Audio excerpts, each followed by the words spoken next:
Adunay usa ka asawa nga nag-make up kay gusto niya maabtan siya siyang bana iniguli gikan sa trabaho nga gwapa.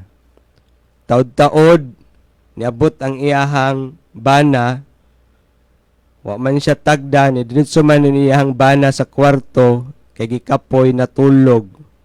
Nasayang gyud iyahang effort. Pagkasunod adlaw, ang asawa nagluto siya og daghang mga pagkaon. Kay gusto niya ipakita siyang bana ang iyahang pagtagad, no?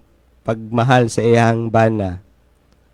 Pag-abot sa iyahang bana, nangutana ang iyahang bana kaniya, unsa may okasyon nganong daghan man kagiandam, sikusik raw kwarta. Nihilom na lang ang asawa. Pagkasunod adlaw, ang asawa gikapoy na. Wala na siya nang hinlo sa balay, nagkay na ang kusina. Naghigda lang siya sa kwarto nila nga magtiayon. Ang bana natinga nganong hugaw ang balay, wala imik yang asawa. Nakita niya naghigda sa ilahang kwarto, iyahang gigitik. Nikatawa ang asawa. Ug ningon ang bana, makitaan lang nako day nga mopahiyom ka, kumpleto na ang akong adlaw. Mga kaigsuonan, matag usa ka nato na ay mga panginahanglanon, dili lang physical, no? Naapod tay mga psycho-emotional needs. Sama sa the need to be affirmed, no? Kanang gipamatud-an nga okay ang atong mga gibuhat, no? Kasaligan ta nga kita naa sa sakto nga dalan, no? Nianing adlaw nakadungog kita og maayong balita gikan mismo sa baba sa atong Ginoong Hesus, kay naa siya mga affirmations nga gipanghatag ngadto sa iyahang mga sumusunod, sa mga iyang disipulo. Unsa man ni nga mga affirmations ug pagpamatuod nga gihatag sa atong Ginoong Hesus. Una, iyahang gihatagan og affirmation nga kita iyang gihigugma, no? Gihigugma niya ang iyahang mga apostoles, ang iyahang mga disipulo. Mahinungdanon kini kaayo kay usahay maguna-una ta nga walay nagpangga kanato, puslan man way nagmahal bir paday, no? Magtuta nga walay nagamuma kanato, no? Walay nagmahal kanato pero dili kana tinuod, no? Adunay Dios nga naglantaw kanunay sa atong kaayuhan. Dili gyud siya makaako nga iyatang pasagdan. Para kaniya bililon ang atong tagsa-tagsa ka kinabuhi. Mauman nga buot usab niya nga atong maamguhan nga kita iyang gihigugma aron ang atong tagsa-tagsa ka kinabuhi ato usab nga ampingan, ato usab nga amumahon, atong panggaon og ato ang ayuhon. Ikaduha nga affirmation nga gihatag sa atong Ginoong Hesus diha sa Ebanghelyo, iyang gi-affirm nga ang iyang mga sumusunod iya usab nga mga higala, no? Dili lang niya mga sulugoon, no? Dili lang ta mga uto-uto, no? Dili ta mga puppets, no? Nga gikontrol o gidominahan sa ato ang Ginoong Hesus. Nindot kayo nga ato ni siyang madawat nga kamatuoran nga naay tinuod nga higala kanato, kay uso naman karon guning magsigi og traidor, no? Maayo lang sa tubangan ang uban niya na talikod ta, daot-daoton ta, kinsa man gyud ang ato ang tinuod nga higala. Nindot kung masad kita nga naada ay tao nga atong kasaligan, no? Ato ang kaduulan kung maglisod kita sa atong kinabuhi og tanaw nato na ay dili makasabot sa ato ang pamatasan. Isa lang, no, ang ato ang kapadulngan, kundi ang ato ang Ginoong Hesus.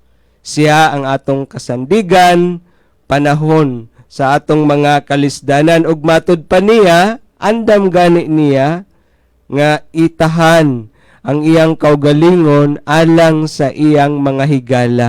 No, ingana siya kaluyal. Ingana siya kadeterminado magmahal sa iyahang mga higala. Ikatulo, mga kaigsuunan, nga affirmation, nga gisulti sa atong Ginoong Hesus, nga ang iyang mga sumusunod, iya gayud ka ng gipili. Sahay manggod, magtuot ta, nga murag wala man ko siguro, sa sakto nga lugar na aning kalibutan na.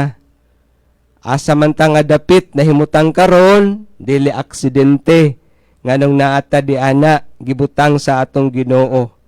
Gibutang ta ni ana nga mao nga lugar, kana nga trabaho, kay naa siya'y ipabuhat kanato. Gipili ta niya, no? Naatay misyon nga buot niyang ipabuhat kanato. Kung naay misyon ang atong kinabuhi, but pasabot naaday sakto kining kapadulngan, naay direksyon, mauman nga pwede gyud nga magmabulokon ang atong pagpuyo ni aning kalibutan na kung tarungon nato kanang trabaho nga gisangon kanato, kay gipili kita sa Dios aron kana siya ipabuhat kanato. Diha sa unang pagbasa, atong nadungog nga ang unang mga Kristiyano, naglibog sila. Sakto ba ni ang amo ang gibuhat na amang gwilain nga pagtulunan nga ni kaylap? No, asa man gyud ang dapat among buhaton. So nagkinahanglan pud sila og affirmation.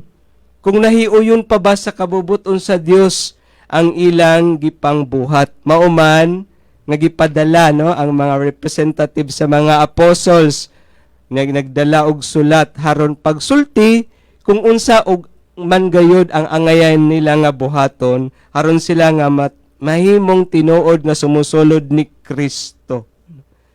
Kinibitaw mosunod ta sa mga kasuguan sa ato ang Ginoo, dili dayon ni siya, no, pag suppress sa ato ang freedom.